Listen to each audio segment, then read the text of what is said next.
Hello, our topic for today is how to replace Honda car's wiper blade. It is very simple and easy.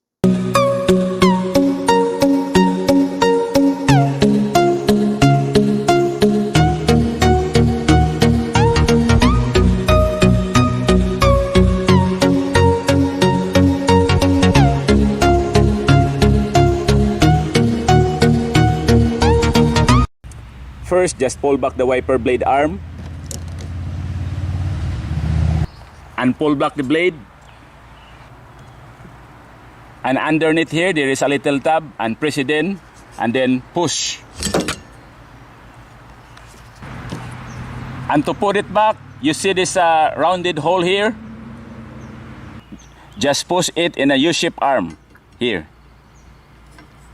Push it until you hear a click.